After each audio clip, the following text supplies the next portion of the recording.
Salut à vous, bienvenue dans ma chaîne YouTube.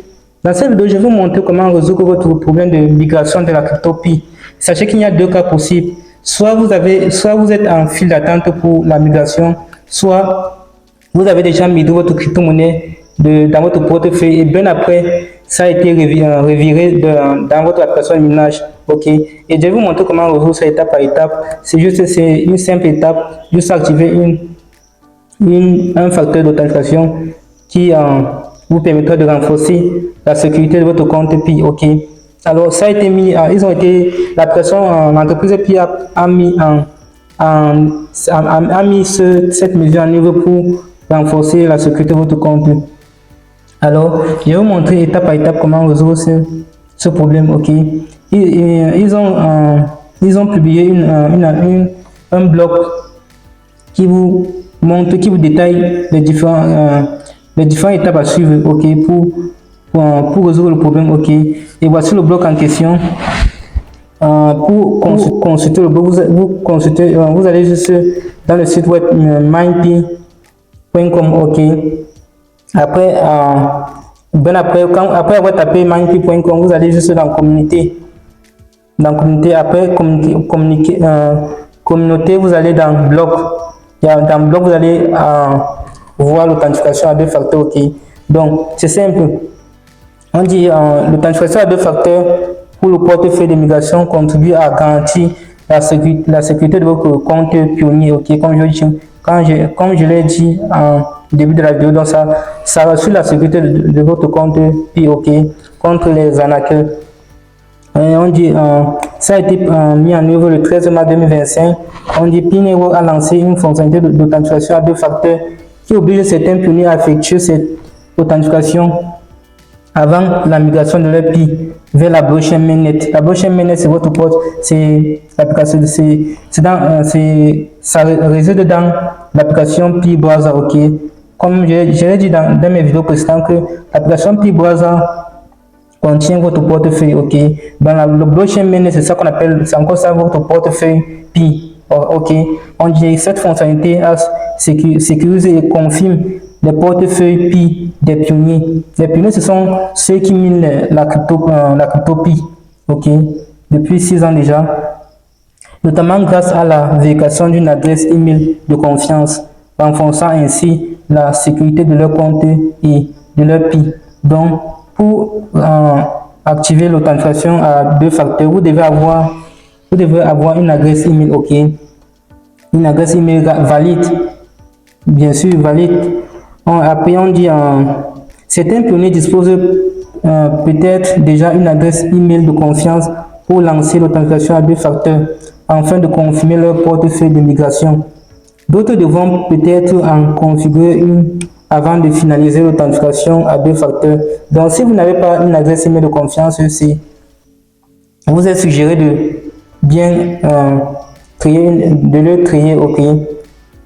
Et bien apprendre, la configuration de l'adresse email de confiance s'effectue en effectuant une vérification d'activité qui garantit que l'adresse email de confiance provient bien du propriétaire du compte.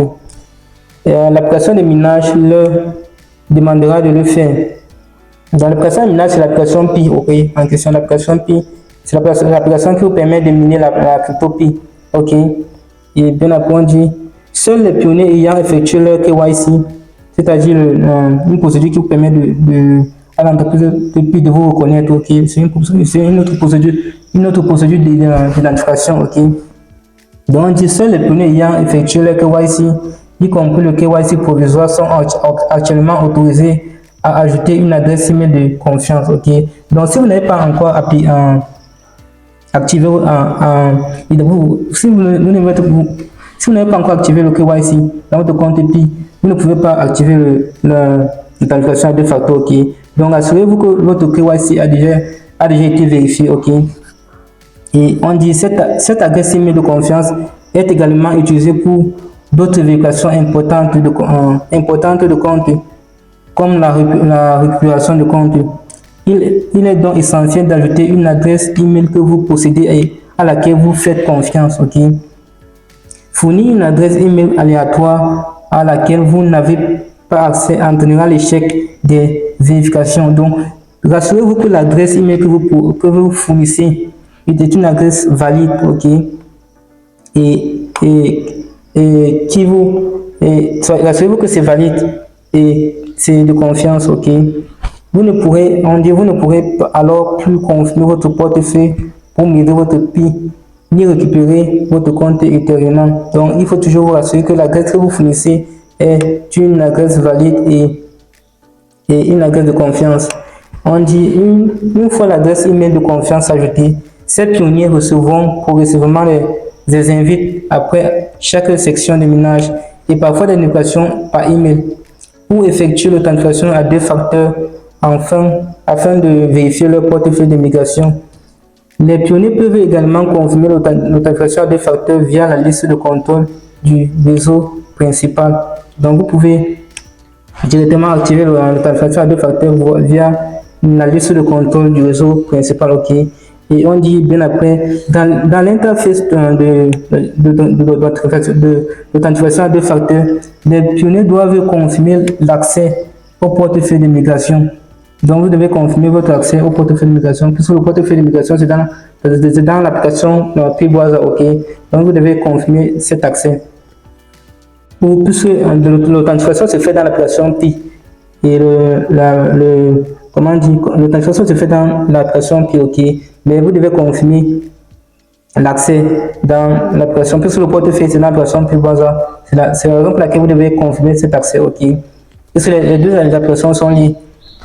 On dit dans l'interface de l'authentification à deux facteurs, les pionniers doivent confirmer l'accès au portefeuille de migration ou le modifier en créant un nouveau, qui donc vous pouvez confirmer ou vous pouvez directement créer un nouveau portefeuille toujours dans l'application Pi Browser, ok, et recevoir ensuite un autre email pour vérifier cette confirmation, ok. Donc voici comment la procédure se présente dans l'application Pi. Ça c'est l'application Pi en question. Voici comment la procédure se présente.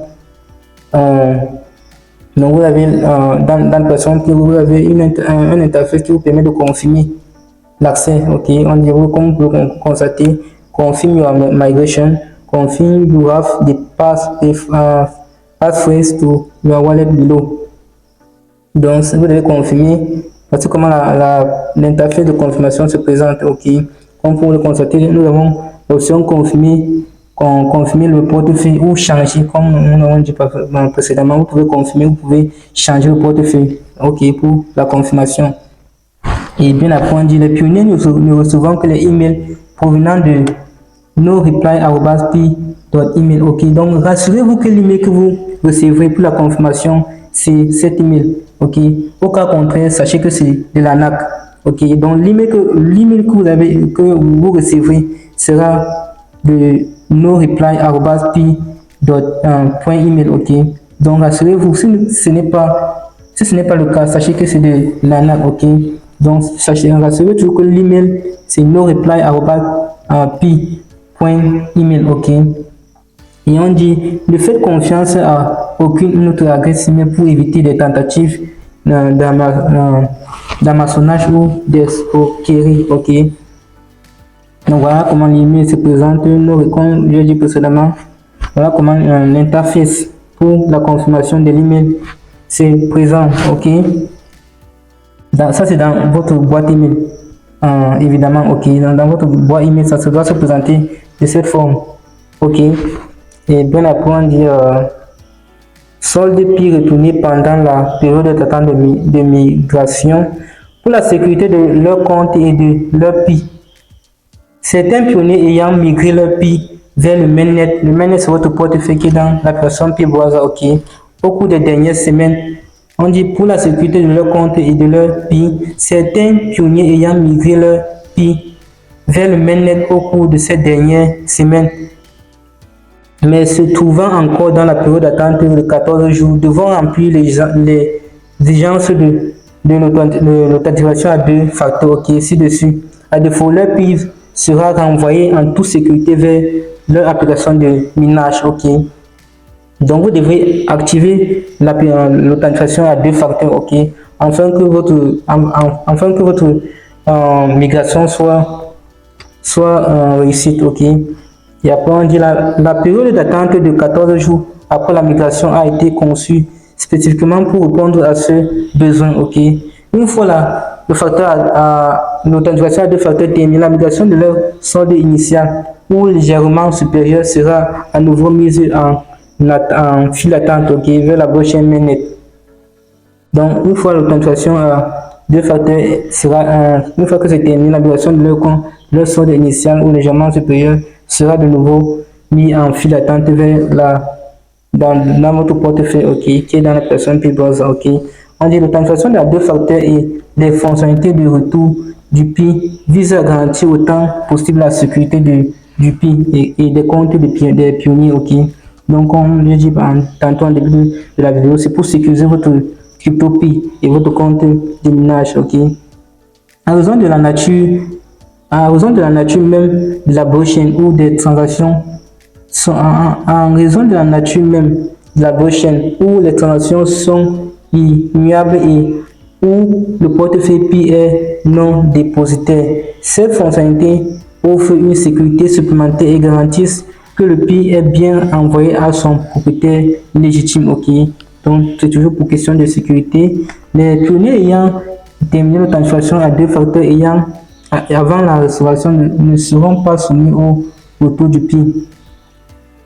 Une fois l'authentification à deux facteurs terminée, les pionniers dont la migration a été suspendue et le PI retourné verront leur migration relancée. Ok, donc ça c'est le cas pour ceux dont ils ont migré dès le départ et leurs PI ont été revirés dans l'application de minage. Ok, donc une fois qu'ils ont terminé l'authentification à deux facteurs, leurs PI rentreront dans leur application, dans leur portefeuille. Ok. Voici maintenant une remarque importante sur les retours PI et le processus de migration mainnet. La période d'attente de 14 jours pendant laquelle PI est gelé et empêché d'être utilisé sur la blockchain mainnet est une partie essentielle du processus de migration, en partie parce qu'elle permet de garantir la sécurité du PI, du pionnier et l'exactitude de la migration avant qu'elle ne devienne définitivement irréversible sur la blockchain mainnet. Certains pionniers dont le PI est restitué pourraient voir leur solde de PI migré réapparaître dans leur solde non vérifié plutôt que dans leur solde transférable. En effet, le montant affiché dans le solde transférable est une estimation pessimiste pour l'interface utilisateur. Donc, le montant qui est affiché plus il y a deux soldes, le solde non vérifié et le solde transférable, ça se voit, c'est affiché dans l'application PI. Ok, le solde transférable, c'est le solde qui est directement transféré dans votre portefeuille. Ok, le solde non vérifié, c'est le solde qui reste dans l'application PI en question. Ok, en effet, le montant affiché dans le solde transférable est une estimation pessimiste pour l'interface utilisateur, tandis que le montant réellement migré lors de la migration sera calculé de manière complexe et généralement longue. Cela ne réduit pas le montant de PI que les pionniers recevront lors de leur prochaine migration. Après une migration réussie, les pionniers recevront le même montant de PI et le même montant de PI que le montant initial, voire légèrement plus en raison de l'augmentation des sections de minage. Bien après, les exigences de confirmation du portefeuille par le facteur d'authentification à deux facteurs et les retours de PI sur certains comptes pendant la période de 14 jours peuvent entraîner une baisse du stock en circulation. C'est très évident, ok. Parce que plus il y a des files d'attente en migration, plus il y a la circulation de PI est réduite, ok. Et moins il y a les files d'attente, plus la circulation est croissante, ok. Cependant, à mesure que davantage de PI sont remis en file d'attente et migrés, le stock en circulation évoluera en conséquence. Ok, comme je l'ai dit précédemment, si vous avez terminé toutes les étapes de la liste de contrôle mainnet et que vous attendez la fin du processus de migration, assurez-vous d'ajouter une adresse email de confiance et terminer le facteur de l'authentification à deux facteurs dès que vous recevrez les invites à le faire. Ok, donc ça c'est la fin de la vidéo. Donc rassurez-vous toujours que l'email que vous fournissez est une email de confiance. Ok, et que cet email est personnel. Ok, et Je crois ça c'est la fin de la vidéo. Je vous remercie pour votre aimable attention. À se revoir une prochaine vidéo. Portez-vous bien. Ciao.